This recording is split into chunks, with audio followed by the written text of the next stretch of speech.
ప్రియులరా, దేవుని యొక్క ఆహ్, రాజ్యములో భాగంగా సువార్తలో ఉన్నటువంటి 2 భాగాలు, సంపూర్ణ సువార్తలో దాగిన 2 భాగాలు. ఒకటి దేవుని రాజ్యము, 2 యేసుక్రీస్తు నామమని.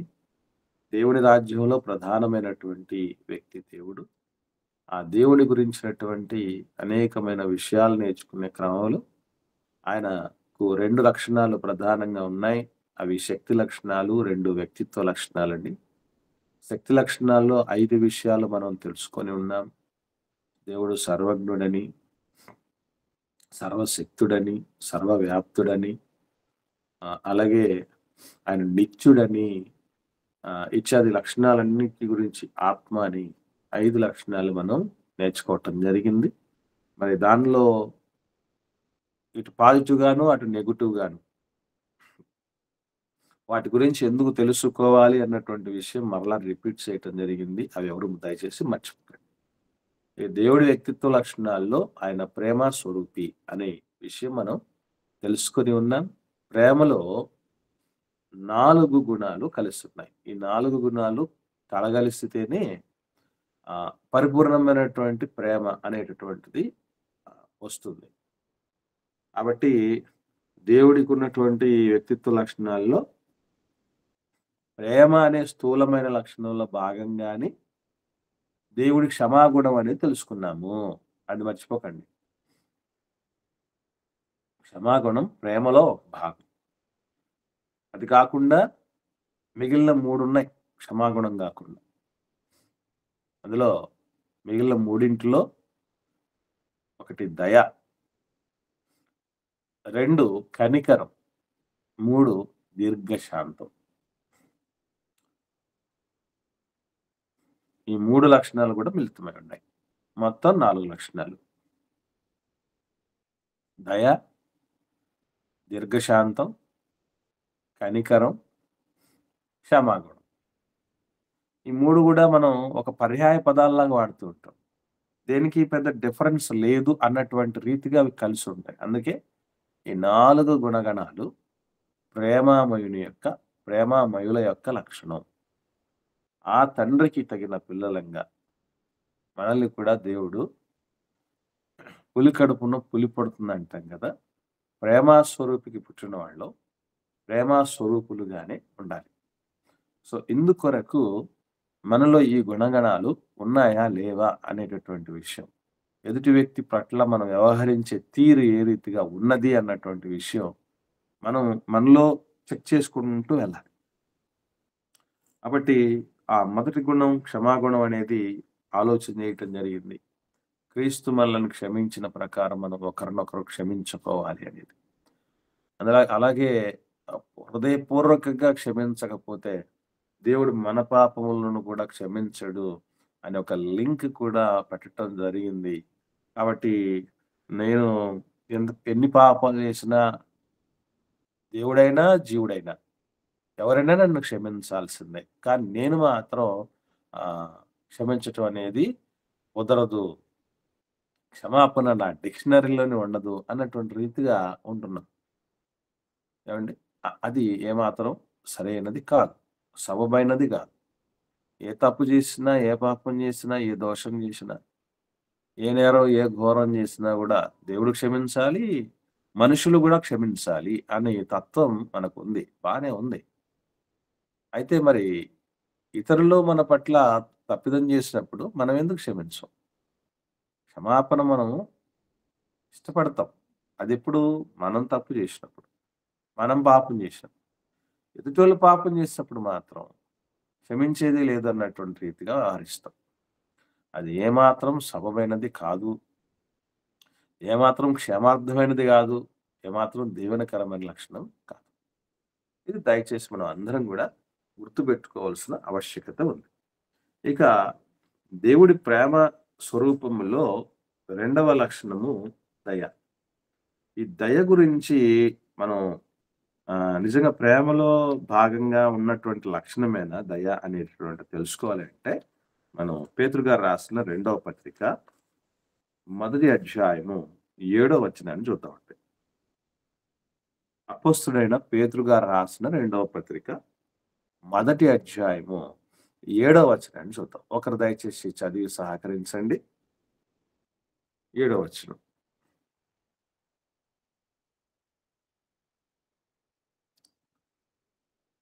అన్న ఒకసారి రిఫరెన్స్ చెప్పండి అన్న. పేతురు గారు రాసిన 2వ పత్రిక మొదటి అధ్యాయము 7వ వచనం. భక్తి యందు సహోదర ప్రేమయందు దయను అమర్చుకొనుడి. దయ అన్న దగ్గర ఫుట్ నోట్ ఉందా? దయ అన్న దగ్గర ఫుట్ నోట్ ఉందండి. ఏమని ఉందమ్మా? దయ అంటే ప్రేమను అని. ప్రేమ అని ఉంది. అంటే ఏంటి అర్థం? ఇప్పుడు దాన్ని చూసిన తర్వాత మనం ఏం అర్థం చేసుకోవాలండి? దయ అంటే ప్రేమ అని. అది అంటే ప్రేమలో దయ అనేటటువంటిది ఒక మిళితమైన గుణం అనేటటువంటి విషయం మనం ఎవరు మర్చిపోకూడదు. ఒక్కరే మాట్లాడుతున్నారు, ఒక్కరే లీడ్ చేస్తున్నారు, ఒక్కరే చదువుతున్నారు, ఒక్కరే రిపీట్ చేస్తున్నారు. మిగతా వాళ్ళు ఏం చేస్తున్నారమ్మా? ఎవరు మాట్లాడట్లేదు. మీరు లైన్లో ఉన్నారా? లైన్లోకి వచ్చి ఏమన్నా అక్కడ పెట్టేసి మొబైల్ వెళ్ళిపోయారు? ఉన్నామండి. మాట్లాడండి దయచేసి, రెస్పాండ్ అవ్వండి. సో దయ అనేటటువంటిది ప్రేమలో ఒక లక్షణం అనేటటువంటిది మనం మర్చిపోకూడదు. ఇప్పుడు మానవులంగా మనం ఎట్లా ఉన్నాం? ఇకపోతే ప్రేమ గుణంలో ఇది దయ అనేది ఖచ్చితంగా ఉందా లేదా అని మనం మరొక కన్ఫర్మేషన్కి వెళ్దాం.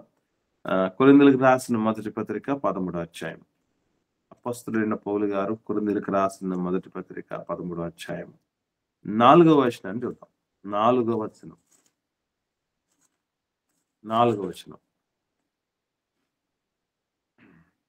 ఏ పురుషుడు కాదు అమ్మా, కొరింథీయులకు రాసిన మొదటి పత్రిక 13వ అధ్యాయము 4వ వచనం.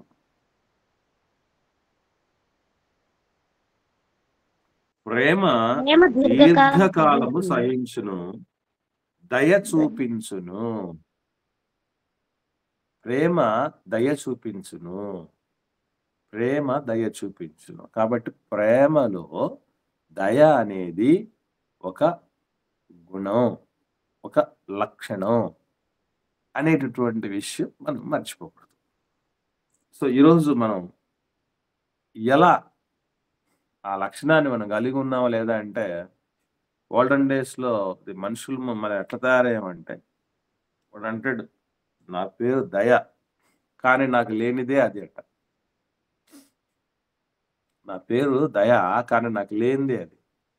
అటు దయకు పుట్టినటువంటి వాళ్ళం నిర్దయగా ఈరోజు ఉంటున్నాం. ఇప్పటికీ లోకంలో చూస్తున్నాం.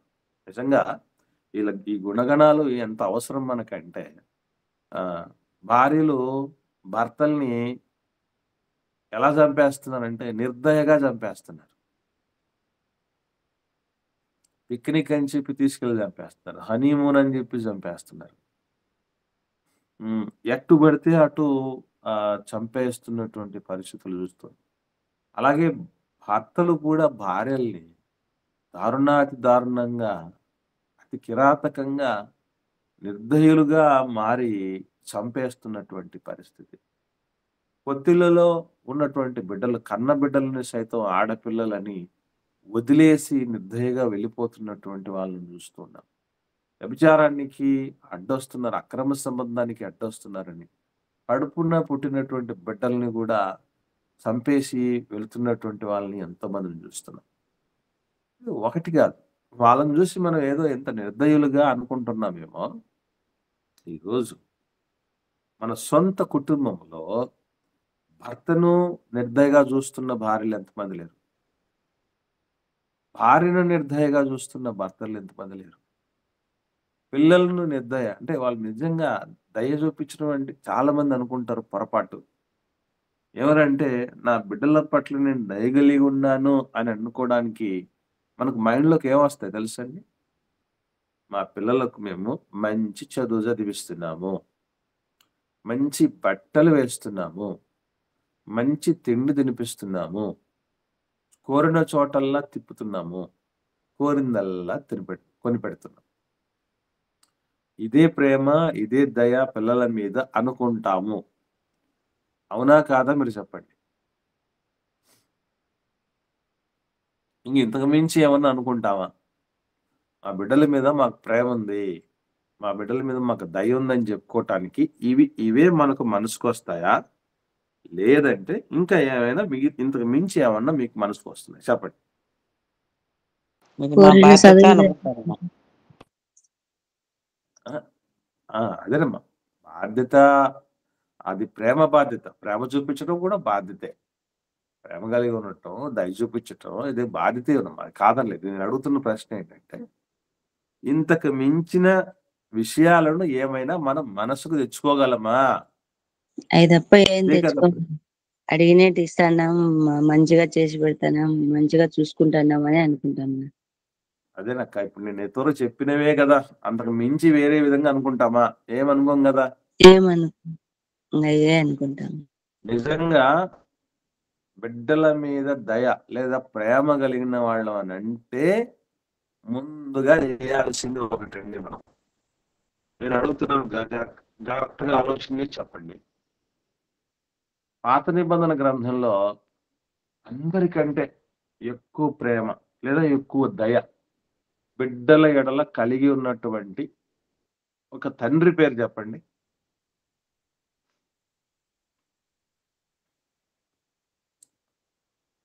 ఒక తండ్రి పేరు.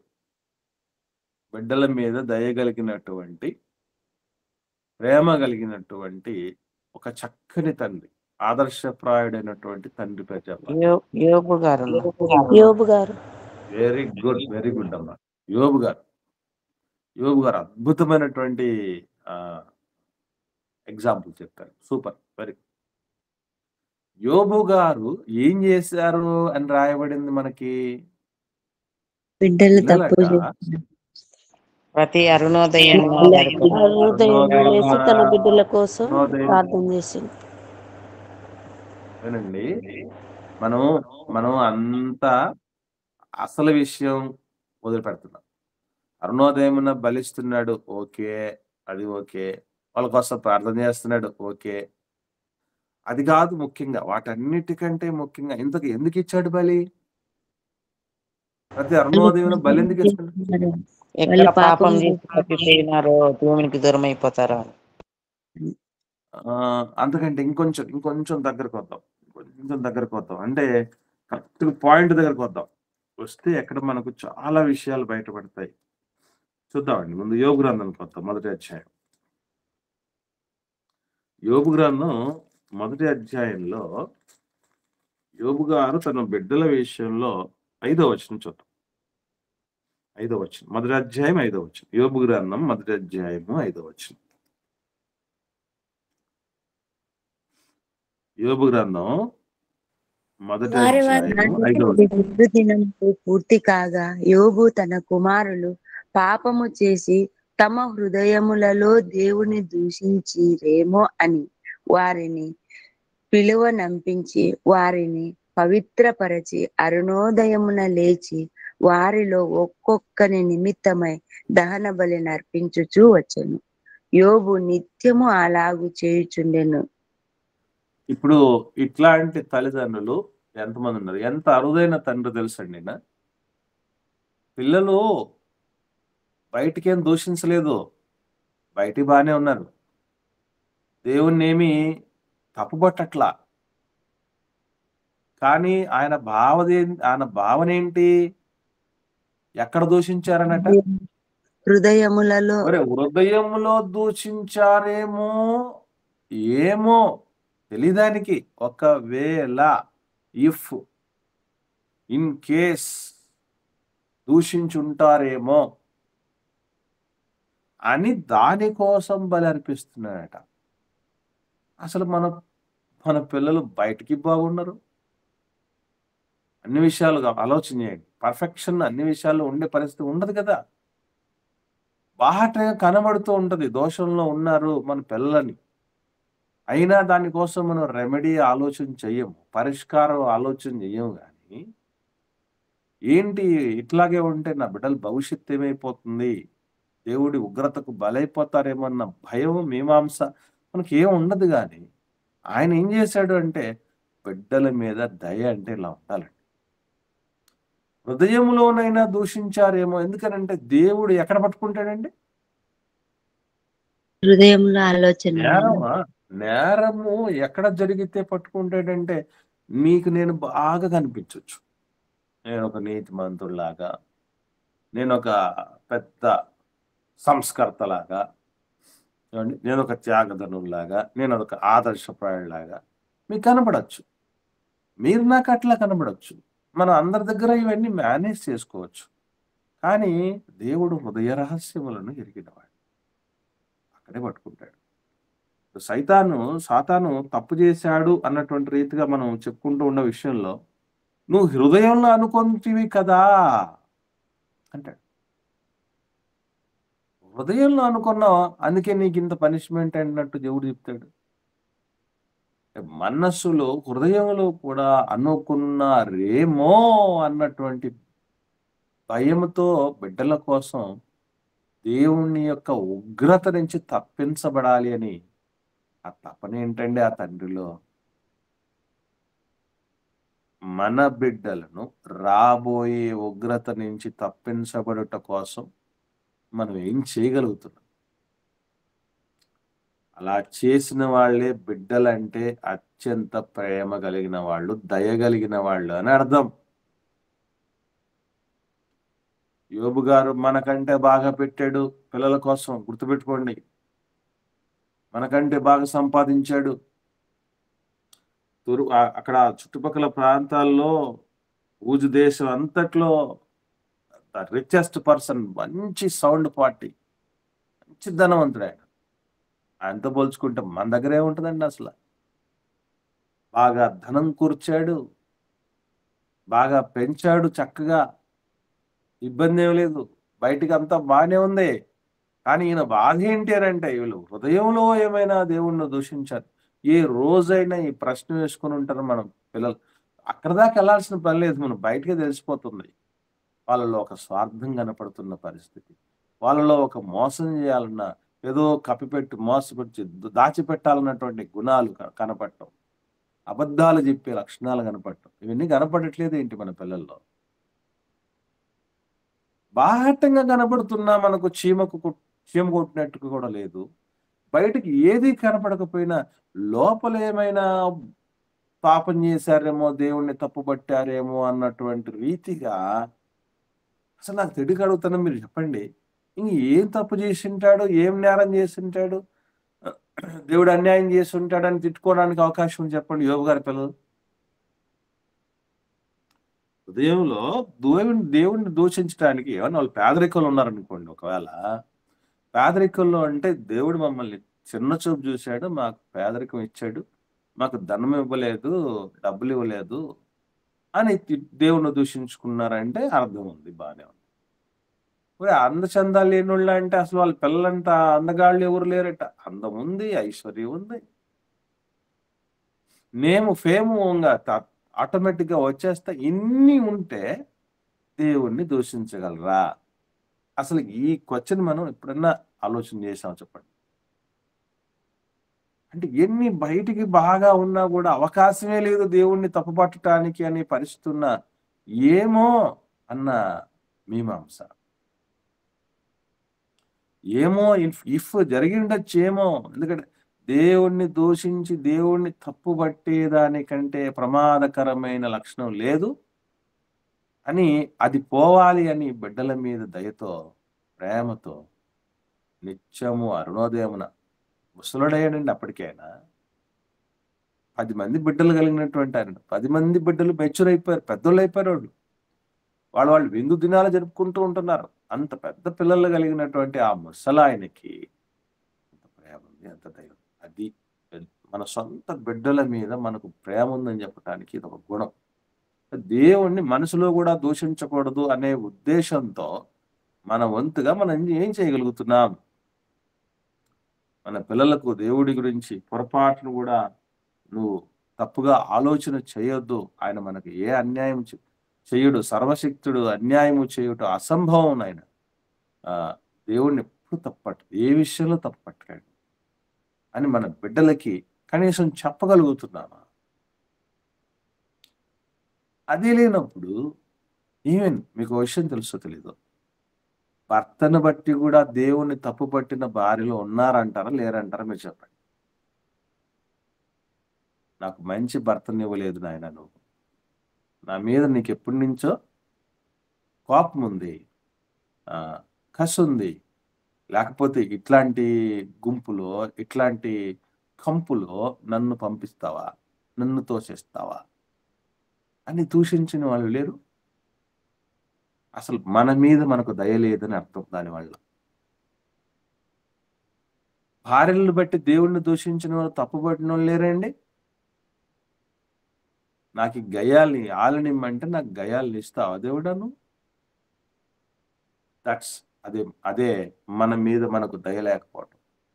నీ మీద నా మీద కక్షలు పెంచుకోవటానికి, మనల్ని హింసించటానికి, మనల్ని బాధ పెట్టడానికి ఆయన ఏమైనా మన పగవాడండి? మన కోసమే మహాలోకంలో ఉండి కూడా తపన పడుతున్నటువంటి వ్యక్తి అండి. ఆనందలోకంలో ఉండి కూడా బాధలు పడుతున్న వ్యక్తి అండి మన కోసం దేవుడు. అంతటా ఆయన్ని తప్పుపడితే విధంగా ఉంటున్నారంటే అదే ప్రేమరాహిత్యం. యోబు గారి కంటే ముందు మరొక తండ్రి ఉన్నాడు. మరొక తండ్రి, దయగలిగిన తండ్రి. ఎవరన్నా ఒక పేరు ఇంకా ముందటి కాలంలోకి వెళ్ళిపోతే, ఇంకా బ్యాక్ వెళ్ళిపోతే, యోబు గారి కంటే ముందటి పితరుల కాలంలోకి వెళ్ళిపోతే ఒక ఆయన కనపడతాడు మనకి. ఆయన కూడా బిడ్డల ఎడల ఇంకా కొంచెం ఎన్నికమ్మా, ఇంకా కొంచెం అబ్రహాం గారు. సరే, బానే ఉంది. ఇంతకు అబ్రహాం గారిలో ఏ దయాగుణం చూస్తాం మనం, ఏ ప్రేమ చూస్తాం బిడ్డల ఎడల? అబ్రహాం గారి కోసం మీకు ఏం తెలియదేం కాదు కదండి, కొత్త కాదు కదా. అబ్రహాం గారి దగ్గర బిడ్డల మీద ఉన్నటువంటి దయ లేదా ప్రేమ ఏ రకంగా మనం చూడగలం, ఎలా మనం దాన్ని బేరీజ్ వేయగలం చెప్పండి. అనేక మార్లు ఇస్మాయిల్ ను దేవుని సన్నిధానాన్ని తీసుకొచ్చి ఆశీర్వదించమని అడిగేవాడిని. అనేక మార్లు అయితే కాదక్క, ఒకసారి అడిగినట్లే మనకు ఉంది. సరే, ఇంకా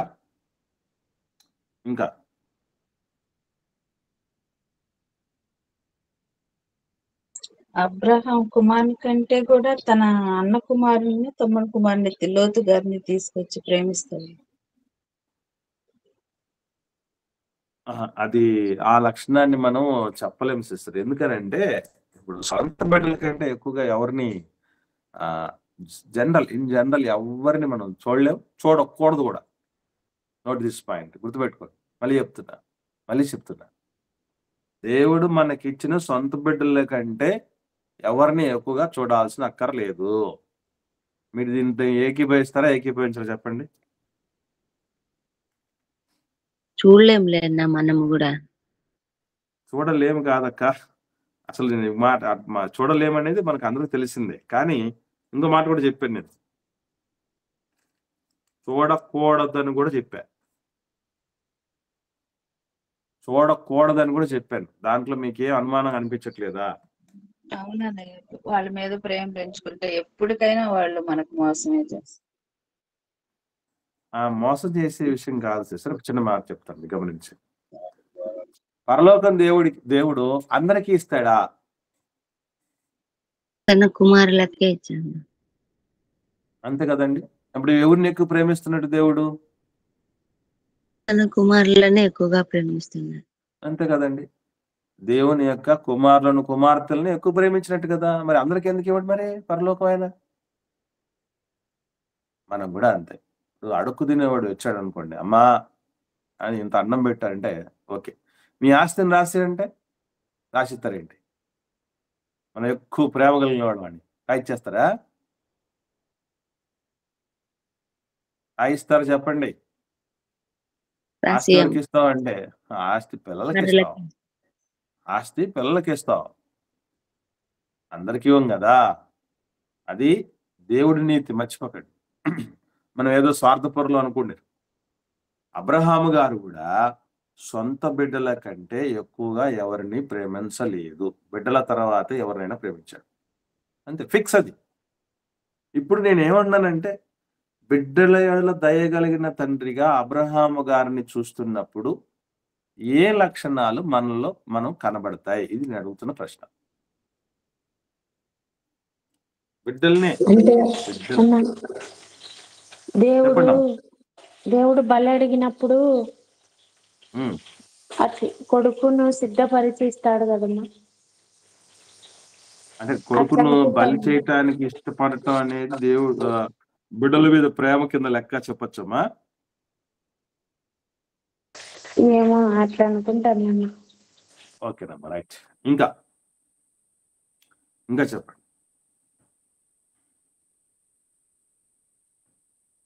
ఇస్మాయిల్ని కూడా ఇలాగ నా పుత్రునితో వారసుడై ఉన్నప్పుడు ఉండడు అని శారా గారు అన్నప్పుడు కూడా బాధపడతాడు కదా. అక్కడ చూడక ఓకే, ఒక తండ్రిగా బాధపడతాడు. ఓకే సిస్టర్, అది కూడా మనం తీసుకోవచ్చు. కానీ ఇక్కడ మనం ఒక విషయాన్ని బాగా గమనించాలి. అదేమిటి అని ఆలోచన చేస్తే చాలా సార్లు మనం చదివే సందర్భాలన్నీ చదివాం. కానీ ఒక సందర్భం నేను చదివిస్తాను. చదివించిన తర్వాత ఇందులో అంతరార్థం ఏం గమనించారు? నిజంగా బిడ్డల పట్ల ప్రేమ కలిగిన తల్లిదండ్రులు అంటే మనం ఇవన్నీ మన జీవితానికి అప్లై చేసుకోవటానికి మనలో ఉన్నాయా లేవా అని విమర్చటానికి చేస్తున్న ప్రయత్నం. అది ఎవ్వరు మర్చిపోకండి. మనం ఊరికే వింటున్నాం, చెప్తున్నాం, వెళ్ళిపోతున్నాం అంటే ఎవ్వరికి ప్రయోజనం లేదు. ప్రాక్టికల్ గా ఆలోచన చేస్తున్నాం కాబట్టి. ఒకటి యోబు గారి విషయంలో చూసాం.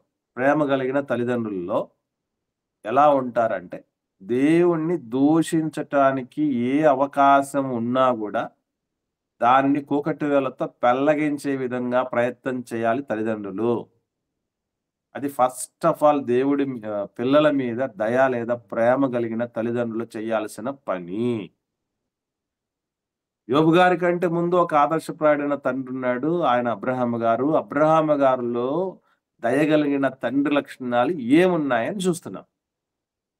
ఆదికాండము 22వ అధ్యాయము.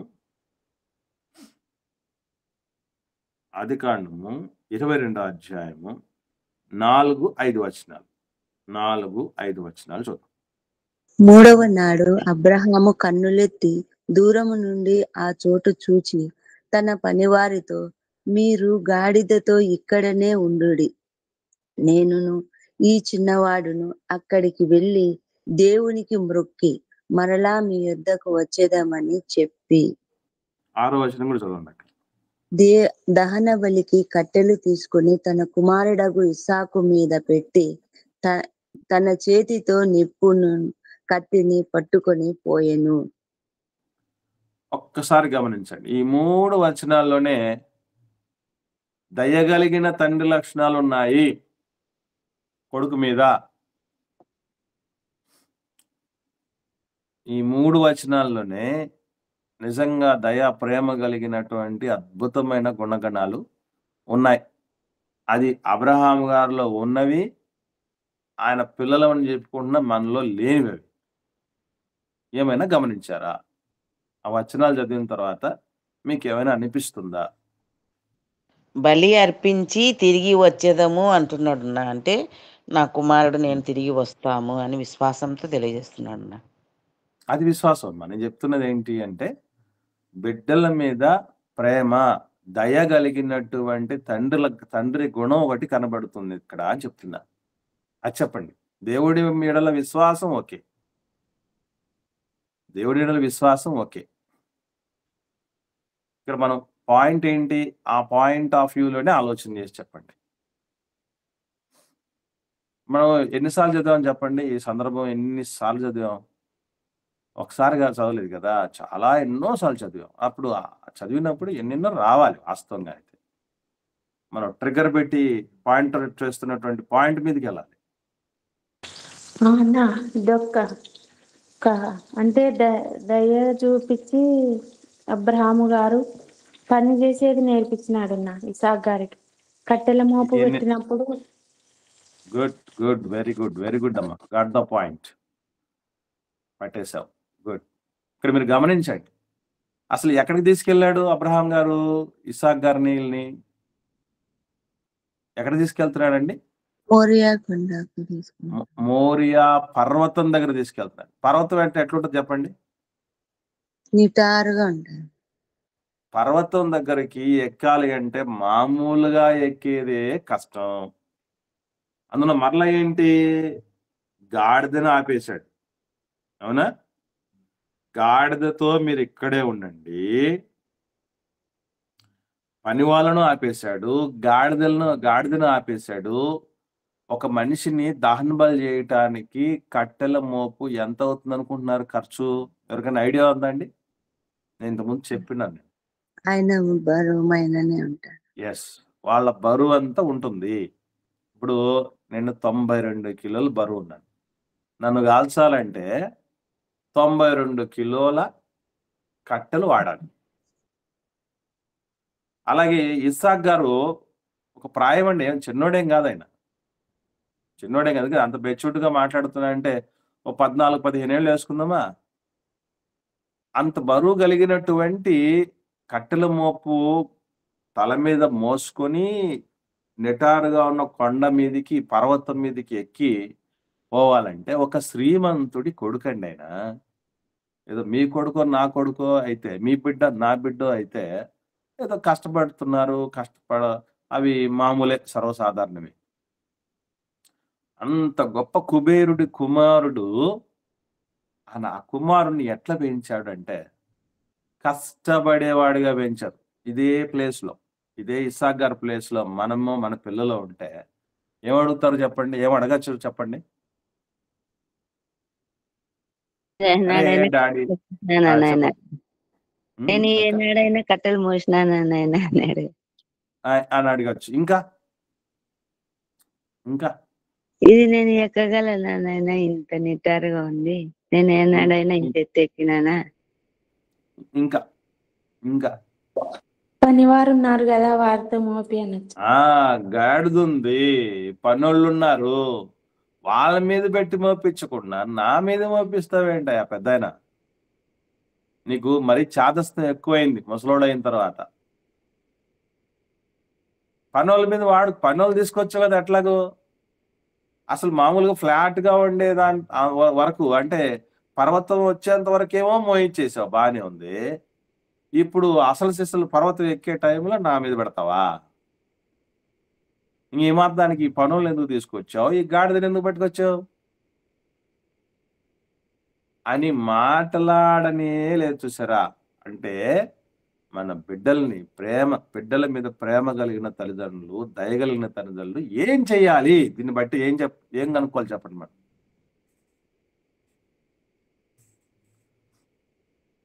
తండ్రికి విధేయత కలిగిన వాడుగా పెంచాలి. Very good. ఇంకా విధేయత అంటే ఏం చేశాడు? విధేయత చూపించాయన ఏం చేయగలిగాడు? ఏమి చెప్పితే అది చేయగలిగిన. Very good. కష్టపడే లక్షణం నేర్పించాలి. బిడ్డలకు నిజంగా ఏ తల్లిదండ్రులైతే కష్టపడడం నేర్పిస్తారో వాళ్ళు ఆ బిడ్డల మీద ప్రేమ, దయ కలిగిన వాళ్ళ కింద లెక్క. ఈరోజు మన పిల్లలు కష్టపడండి అంటే ఇష్టంగా చేస్తారా? కష్టపడతారా? ఉదాహరణకి అమ్మ పాత్రలు వెళ్ళి కడుగు అని చెప్పారు అనుకోండి పిల్లలకి, అమ్మాయిలకి పాత్రలు కడగండి అని చెప్పారు అనుకోండి, ఓకే మమ్మీ, ఓకే డాడీ అని చెప్పి సంతోషంగా పోయి అడుగుతారా?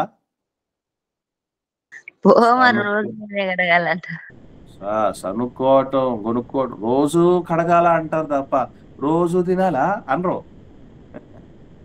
రోజు తినాలా అనే మాట గుర్తురాదు. కానీ రోజు కడగాల, నేనే కడగాల, నేనే దొరికానా? చెత్తకు తోసేసేయంటే దానికి ఇష్టపడరు. కొంచెం మంచినీళ్ళు తీసుకురా అంటే వాళ్ళు దాన్ని కొనుక్కొని సనుక్కుంటారు.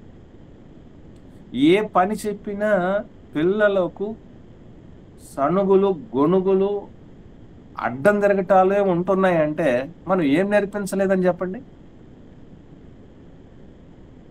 అరే అంత గొప్ప ఇది శ్రీమంతుడే వాళ్ళ బిడ్డల్ని అలా పెంచుతున్నాడంటే ఈ రోజు మనం ఎట్లా పెంచాలండి?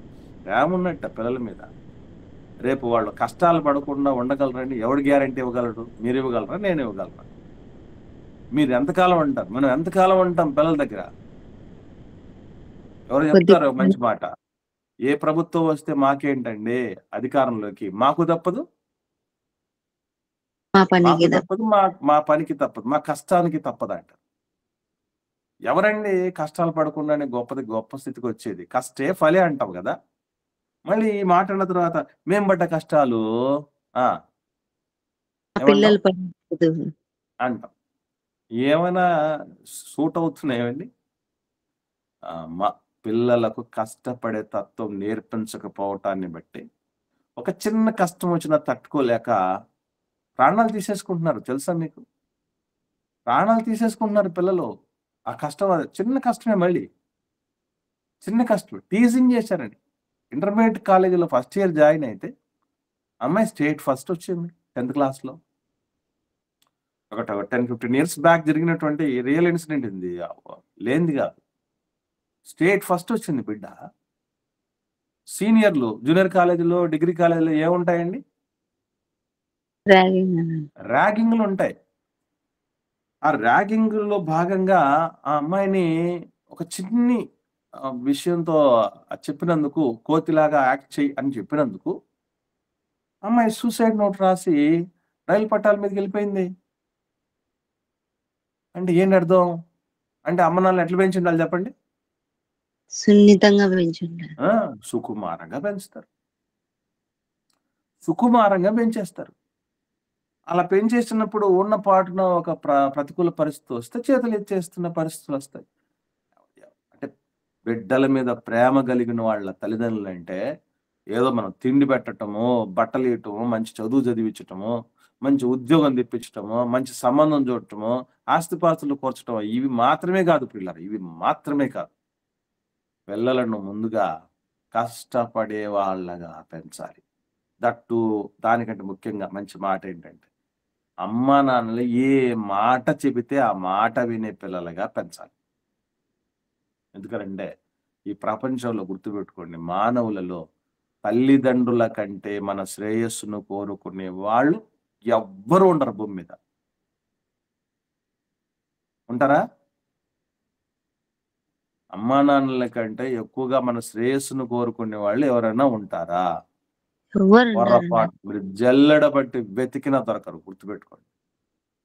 మరి అలాంటప్పుడు ఈరోజు మన మాట వినగలుగుతున్నారు మన పిల్లలు? వినడం లేదు అంటే తప్పెవరిది అనుకుంటున్నారు? మనం పెంచడం లేదు, మనం పెంచడం లేదు. ఎక్కడో వద్దండి. ఇప్పుడు నేను అడుగుతున్నాను, పెళ్లిగాని పిల్లలు ఉన్నారు కదా మన మధ్య, మన అందరికి పిల్లలు, పెళ్లిగాని పిల్లలు ఉన్నారా? లేదు, కొంతమందికి పిల్లలు లేకపోయినా పిల్లలు ఉన్నారు కదా.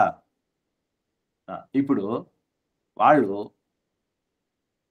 మనం చూపించిన సంబంధం చేసుకోగలరా? ధైర్యంగా ఎవరైనా అటు ఉన్నారు ఇక్కడ లైన్లో? మనం చూపించిన సంబంధం పిల్లలు చేసుకోగలరా? కొడుకు కానీ కూతురు కానీ. మా అమ్మ చూసింది కాబట్టి చాలు, ఇబ్బంది లేదు. మా డాడీకి చూశాడు, మా అమ్మ నాన్నలు చూశారు, సంబంధం ఓకే చేసుకుంటాను అని చేసుకోవడానికి, అరేంజ్డ్ మ్యారేజ్ చేసుకోవడానికి ప్రిపేర్డ్గా ఉన్నారంటారా? ఉండబోతారంటారా? ఎవరికైనా నమ్మకాలు ఉన్నాయా? ఉన్నాయండి? ఎవరి పిల్లల మీద ఉంది?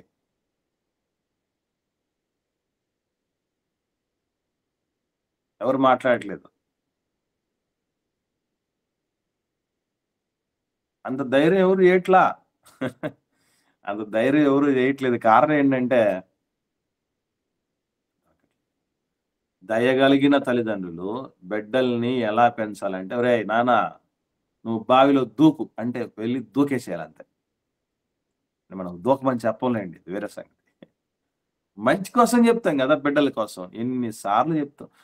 ఎక్కడికి వచ్చిన స్కూల్లో పేరెంట్స్ కంప్లైంట్ ఏంటో తెలుసా అండి? స్కూల్లో పేరెంట్స్ వచ్చి నాకు చేసే కంప్లైంట్ ఏంటంటే, సార్ మా వాడు ఆ మాట వినడు, మా అమ్మాయి మా మాట వినదు. ఇదే కంప్లైంట్. ఎక్కడ దయగలిగి పెంచుతున్నాం పిల్లల్ని? పిల్లల మీద దయగలిగినటువంటి తల్లి. ఎందుకంటే మాట వినని వాడు భూమి మీద దేవుడు ఎప్పుడు చెప్తాడు, కళ్ళ ముందు ఉన్న సహోదరుణ్ణి ప్రేమించని నీవు కనిపించని దేవుని ఎట్లా ప్రేమిస్తావు? దేవుడు ఈ భూమి మీద మన కోసం ఎంత చేశాడు అని ప్రాక్టికల్ గా చెప్పటానికి అమ్మా నాన్నల్ని ఇచ్చాడు, మర్చిపోకండి.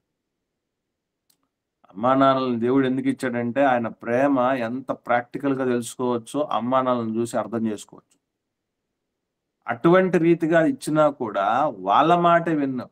ఇన్ని చేసిన వాళ్ళ మాట ప్రాణాలకు తెగించి, అమ్మేమో గర్భం దాల్చి ఇన్ని కష్ట నష్టాలు కోర్చి ప్రసవ వేదన భరించి భూమి మీదకి తీసుకుని వస్తే జీవితకాలం ఎన్నో రీతులుగా కష్టాలు, నష్టాలు, వ్యాధులు, బాధలు, ఇరుకులు, ఇబ్బందులు, సవాళ్ళు, అవమానాలు భరించి పెంచి నాన్న ఇద్దరు ఇంత కష్టపడితే వాళ్ళ మాటే వినకుండా పెంచగలుగుతున్నామంటే ఏమైపోతారు? అసలు మన మాటే విన్నోళ్ళు ప్రపంచంలో ఎవడి మాట వింటారా మీరు చెప్పండి?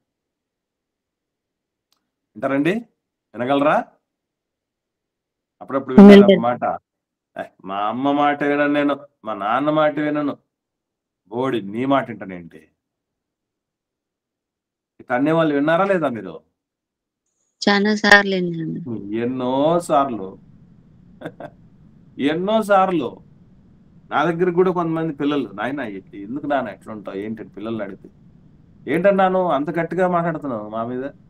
మా నాన్నే చెప్పడట్లుగా, మా అమ్మే చెప్పదు, వాళ్ళ మాట ఏనా నేను, నువ్వేంటి మా మీద రుబాబు చేస్తున్నావు అనేవాళ్ళు ఉంటారు. గుర్తుపెట్టుకోండి పిల్లలు, ప్రేమ దయ కలిగినటువంటి తల్లిదండ్రులు అంటే 2 గుణాలు. దేవుణ్ణి దూషించకుండా పిల్లల్ని జాగ్రత్త పడాలి పిల్లల విషయంలో. రెండవది, మనం చెప్పిన ఏ కష్టసాధ్యమైన పనైనా నిజంగా అంతవరకే కాదండి, కట్టెల మోపు మీద పెట్టి నడిపించడమే కాదు, ఏం చేశాడు తర్వాత నాన్న చూడండి 9వ వచనం, ఆదికాండం 22వ అధ్యాయం 9వ వచనంలో ఏం చేశాడు చూడండి నాన్నగారు. అలాగూ వారిద్దరు కూడి వెళ్ళి దేవుడు అతనితో చెప్పిన చోటికి వచ్చినప్పుడు అబ్రహాము అక్కడ బలిపీఠమును కట్టి కట్టెలు చక్కగా పేర్చి తన కుమారుడగు ఇస్సాకును బంధించి ఆ పీఠము పైననున్న కట్టెల మీద ఉంచెను. కొడుకుని ఏం చేశాడటండి? ఆ బలిపీఠం మీద ఉంచినాడంట. ఉంచడానికి ముందు ఏం చేశాడు చెప్పండి? ఉంచడానికి ముందు ఏం చేశాడు? కట్టెలు కొడుకు పట్ల చేసింది చెప్పండి.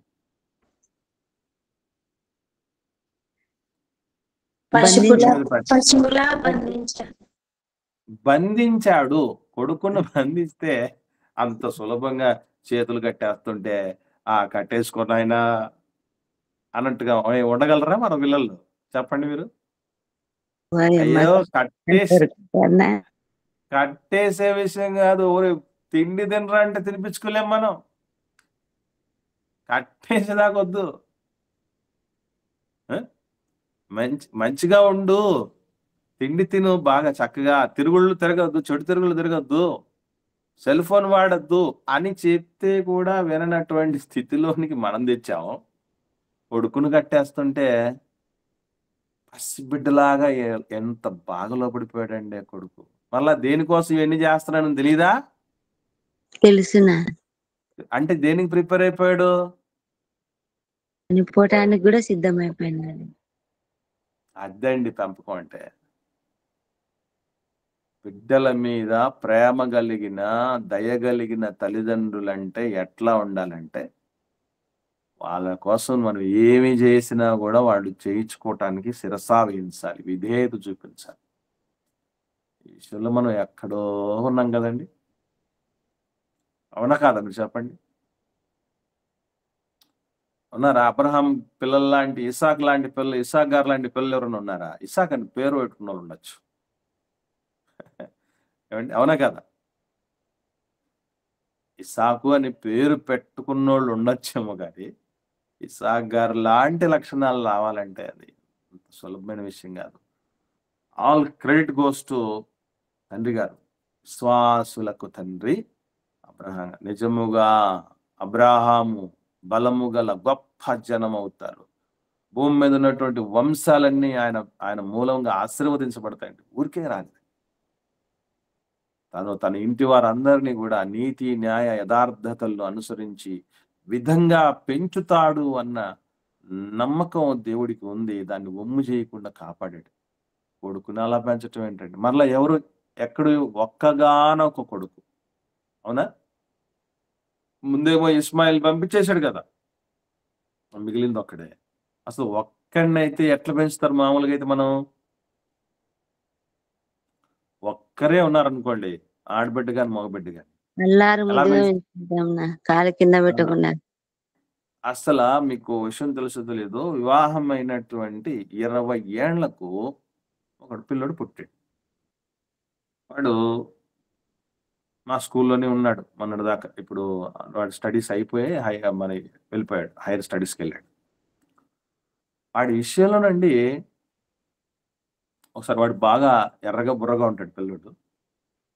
ఎర్రగా ఉన్న పిల్లల్ని ఒక దెబ్బ కొట్టామనుకోండి ఏమవుద్దండి? ఖచ్చితంగా కందిపోతుంది. కందిపోతుంది. కనబడుతుంది, ఈజీగా కనబడుతుంది.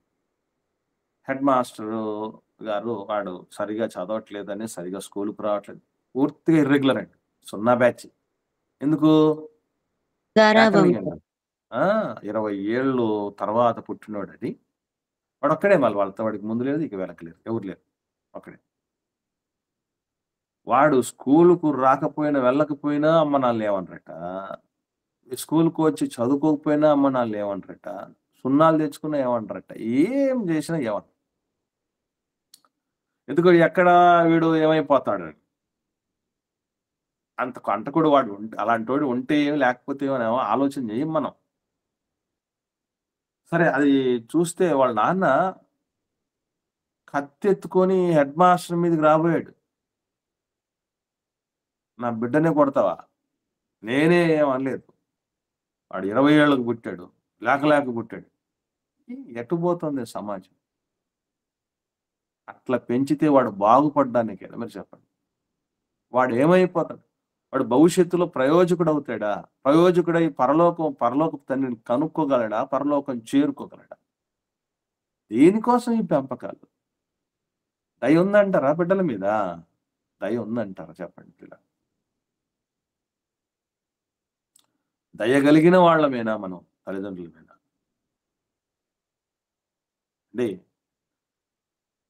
దయగలిగిన భర్త, దయగలిగిన భార్య, వీళ్ళిద్దరికి ఒక ఎగ్జాంపుల్ చెప్పండి ఎవరన్నా.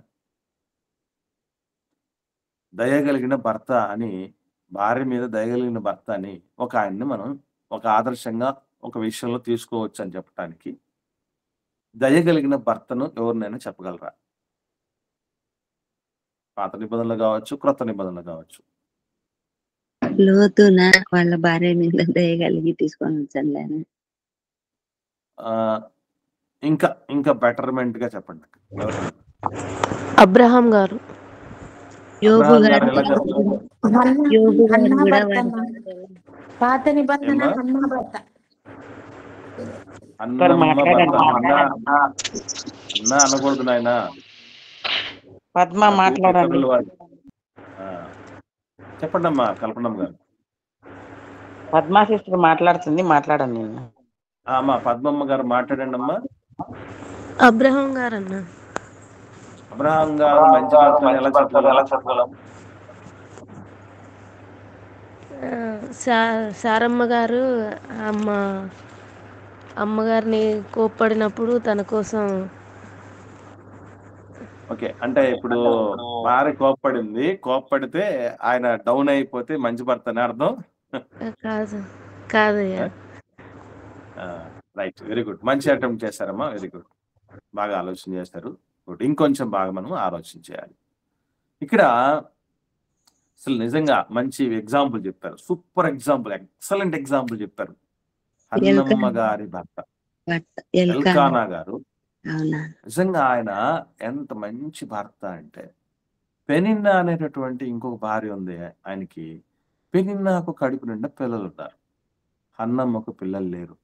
అయితే బేసికల్లీ పిల్లలు గానని భార్యని ప్రేమించగలిగిన భర్తల్ని ఎంతమందిని చూస్తాం మనం? గొడ్డుబోద్దన అని చెప్పేసి దూరం పెడతారు కదా, ఇంకా అవమానపరుస్తారు, ఇంకా గాయం రేపుతారు కదా, ఇంకా బాధ పెడతారు కదా, చచ్చిన పామునే కొడతారంటారే, అట్లా చేయొచ్చు. కానీ అసలు ఆయన గురించి చెప్పండి మాట. ఏమండి ఇప్పుడు దయగలిగినటువంటి భర్త అంటే ఇప్పుడు ఎక్కడికో ఏం ప్రపంచాన్ని మనం ఉద్ధరించాల్సిన పని లేదు. ఈ లక్షణాలు దేవుడు ఎందుకు చెప్పాడంటే, ఒరే నాయన నీకు నీకు జీవితంలో జత చేసిన వారి పట్ల నువ్వు దయగలిగి ప్రేమ కలిగి ఉన్నావా లేదా, ఇదిగో ఇట్లుంటది ఆ ప్రేమ అంటే, చెక్ చేసుకో బిడ్డ ఒకసారి అని ఒక భర్తతో, ఒక భార్యతో, ఒక తల్లితో, ఒక తండ్రితో దేవుడు చెప్తున్నటువంటి విషయాలు ఇవి. మనం ఎక్కడికెక్కడికో వెళ్ళాల్సిన పని లేదు. ఇప్పుడు మన దగ్గరలో ఉన్నాం కదా వాళ్ళు, వాళ్ళ పట్ల మనం ఆలోచన చేస్తే చాలు కదండి. సమూయేలు మొదటి గ్రంథం చూద్దాం. సమూయేలు మొదటి గ్రంథంలో అసలు ఎక్సలెంట్ భర్త, అద్భుతమైనటువంటి భర్త ఎల్కానా గారు, మన పితరుడు. ఆయన ఎటువంటి పరిస్థితుల్లో ఉన్నాడు? మొదటి గ్రంథంలో, సమూయేలు మొదటి గ్రంథంలో ఒకసారి చూద్దాం. మొదటి అధ్యాయము 5వ వచనం,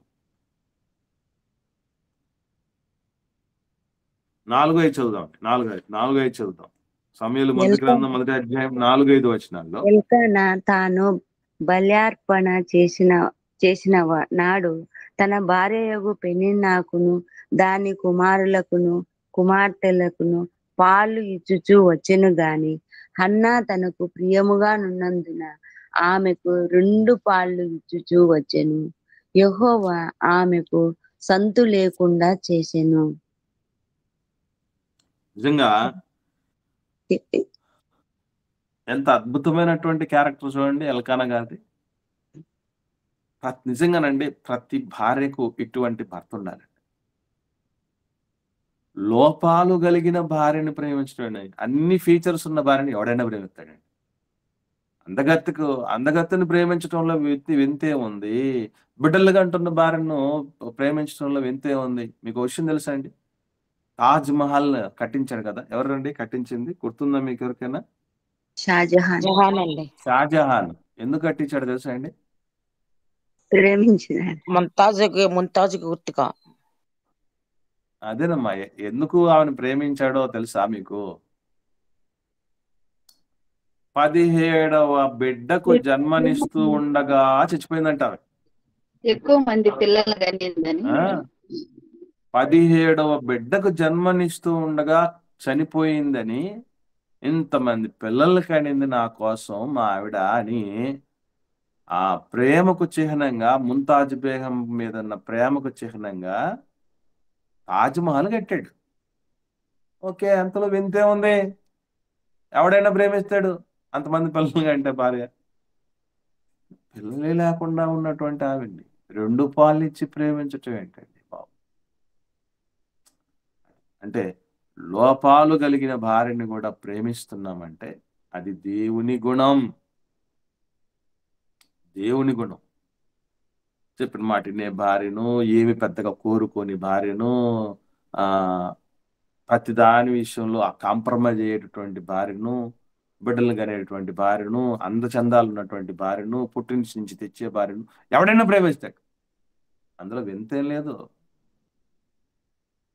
అస్సలుది గుడ్డుబోతనం అనేది మీకు తెలుసో తెలియదు. మహా మహా మహా భక్తులుగా ఉన్నటువంటి వాళ్ళు కూడా దాని నుంచి తప్పించుకోలేదు. తెలుసా మీకు? మన ఎలిజబెత్ ఉంది కదండి, ఆ బాప్తిస్టు యోహాను గారి తల్లి, ఆమెకి ఏమని పేరు ఉండేదట? గొడ్రాలు అనబడిన ఆమెకు ఇది 6వ నెల అంటాడు. అంటే మన ఎలిజబెత్ అమ్మ అంటే ఎవడికి స్ట్రైక్ అవదట. ఏమంటే స్ట్రైక్ వద్దనమాట? గొడ్రాలు ఎలిజబెత్ ఉంది కదా, అంటే అప్పుడు స్ట్రైక్. జకరియా భార్య అంటే కూడా ఎవడికి గుర్తురాదా? గొడ్రాలు అంటేనే బాగా, ఎందుకంటే గొడ్రాలు అనబడిన ఆమె అంటే అంత ఫేమస్ అయిపోయింది. ఇప్పటికీ కొంతమంది మీకు తెలుసు తెలియదు, మన హైందవ సోదరులలో గొడ్డుబోతు ఆవిడ్ని, పిల్లలేనటువంటి ఆవిడ్ని శుభకార్యాలకు పిలవరు. తెలుసా మీకు? పిలవరండి. పిల్లలు లేని ఆవిడ్ని శుభకార్యాలు పిలవరండి. వాళ్ళు ఎదురు కూడా రానివ్వరన్న. రానివరు, ఏదో ఒక అపశకునం అన్నటువంటి రీతిగా ఉంటారు. కానీ ఈయనేంటండి అంటే ఇప్పుడు దేవుని ప్రేమ ఒక భర్తను చూస్తున్నాం. అలా ఉండాలి భర్త అంటే. ఆ మంచి భార్యను ఎవడైనా ప్రేమిస్తారు. గయ్యాలని ప్రేమించగలగాలి. గయ్యాలని సైతం ప్రేమించి ఆ ప్రేమతో ముగ్ధురాలను చేసి విధేయురాలుగా మార్చుకోగలగాలి. That is God's love. అది దేవుడి ప్రేమ అంటే. గమనించండి. ఇంకా కింద చూద్దాం ఎంత మంచి భర్త అంటే 8వ వచనం. ఆమె పెనిమిటి అయిన ఎల్కానా, అన్నా నీవెందుకు ఏడుస్తున్నావు? నీవు భోజనం మానుట ఎలా? నీకు మనోవిచారం ఎందుకు కలిగింది? 10 మంది కుమారుల కంటే నేను నీకు విశేషమైన వాడను కానా? ఎందుకు ఏడుస్తున్నావు? భార్య ఏడిస్తే ఎందుకు ఏడుస్తున్నావని అడగని భర్తలు కూడా ఎంతమంది ఉన్నారు. మీరు ఏకీభవిస్తారా? అడగరండి కొంతమంది, తెచ్చుకోరు. భార్యలు ఏడుస్తూ ఉంటే ఎప్పుడు ఏడుస్తుంటా, ఏడుపు కొట్టుదానా, ఏడుపు మొహం దానికి ఎంతకు మించి నీకు కాదు, నీకు తెలియదు అని ఇంకా కసురుకొని ఎందుకు ఏడుస్తుందో అన్న విషయం కూడా కనుక్కొని కర్కోటకులైన భర్తలు ఉన్నారు ప్రపంచంలో. ఆ ప్రేమ ఉందంటే లక్షణం. దేవుడి ప్రేమ మనకు ఇమిడినట్ట చెప్పండి జీవితంలో. ప్రేమతో ఎదుటి వాళ్ళని మనం పిచ్చోళ్ళు చేయాలి. వాళ్ళని అంత ప్రేమించి ఎక్కడ అవుతుందండి ఆ లక్షణం మనకు ఉంటుందా? ఎందుకు ఏడుస్తున్నావు? అన్నం ఎందుకు మానేస్తావు అమ్మాయి? తినడం మానేస్తే ఎవరన్నా బుజ్జగిస్తారా అండి?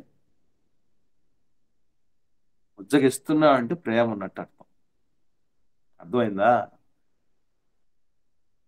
తినడం మానేసింది అంటే భార్య, చాలా మంది దుర్మార్గంగా ఏం ఆలోచన చేస్తారంటే మనం అట్లా బుజ్జగించకూడదు, ఏమవుద్దట. లోకంలో సామెత కూడా వచ్చింది, దరిద్రపు కొట్టు సామెత. ఏమిటంటే ముద్దు చేసిన కుక్క మూతి నాకుదట, చనువు చేసిన భార్య సంకనెక్కుదట. అసలు నీ భార్య ఎక్కకుండా ఎవరెక్కుతారిగా? చెప్పండి. ఎవరెక్కాలండి? సంకన కాదు, నెత్తినెక్కుతుంది. యోగ్యురాలైన భార్య తన పెనిమిటికి కిరీటం. కిరీటం. కిరీటం అంటే ఎక్కడ ఉంటది? ఎక్కడ ఉంటదండి కిరీటం? అది తల మీద ఉండేది. కాబట్టి నువ్వు ఎందుకు తినడం మానేస్తున్నావు? తినడం మానేసినా కూడా ఓన్లే ఈరోజు మిగిలిపోయింది అనుకునే దుర్మార్గులు ఉన్నటువంటి వాళ్ళు ప్రేమ ఉన్నట్ట, దయ ఉన్నట్ట, దేవుడి ప్రేమ ఉన్నట్టు చెప్పండి. ప్రేమ కలిగిన భర్త. 10 మంది కుమారుల కంటే నేను ఎక్కువ కాదేంటి? నీకు బిడ్డలే కావాలా? నాలో చూసుకో అమ్మాయి, నాలో చూసుకో బిడ్డని. 10 మంది కొడుకుల కంటే నీకు నేను ఎక్కువ కాదా? ఎంత ఓదార్పు మాట అండి. ప్రేమించే గుణంలో ఆ దయ, ఆ ఓదార్పు ఖచ్చితంగా ఉంటుంది. ఎవరండి ఈ కాలంలో అలా దొరికేది? ఎల్కానా లాంటి భర్తను తీసుకురావాలని ఏ తల్లిదండ్రులు ఆలోచన చేస్తారు కూతురికి? ఏ కూతురు ఆలోచన చేస్తుంది? ఎల్కానా లాంటి మంచి భర్త దొరికితే చాలండి. ఇది తర్వాత మంచి భార్య కనపడుతుంది. ఆ మహాతల్లి నిజంగా ఆమెకు పాదాభివందనం చేయొచ్చు. అంత మంచి ప్రేమ కలిగిన, దయ కలిగినటువంటి భార్య బైబిల్లో. ఎవరామె? ఎవరికైనా గుర్తొస్తుందా?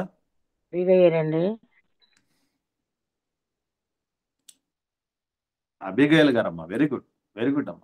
అబిగైల్ అమ్మ ఎంత అద్భుతమైనటువంటి క్యారెక్టర్ అంటే, ఎక్సలెంట్. మొరటోడు, దుర్మార్గుడు, చేసిన మేలు మర్చిపోయేవాడు అయినటువంటి వాడి కోసం ఇంత ప్రాకులాట ఏంటండి? అన్ని సామాన్లు అన్ని కూడా, ఆహార పదార్థాలు అన్ని సిద్ధపరచుకొని వెళ్ళిపోవటం, ఆ ముఖం తెలియనటువంటి వాడి దగ్గరికి వెళ్ళిపోయి వాళ్ళ కాళ్ళ మీద పడటం. అంత దుర్మార్గుడైన భర్త కోసమే ఇంత ప్రాకులాడుతూ ఉంటే, ఈరోజు మంచి భర్తలను కూడా పొట్టన పెట్టుకుంటున్నటువంటి భార్యలు ఉన్నారు కదా ప్రపంచంలో. దేవుడి ప్రేమ ఉన్నట్టు వాళ్ళకి చెప్పండి. మంచి బిడ్డల్ని నాశనం చేసుకుంటున్నారండి. వాళ్ళు పిచ్చోలుగా తయారు చేస్తున్నారండి. మెంటల్ ఎక్కేటట్టు చేస్తున్నారండి భార్యలు ఈరోజు.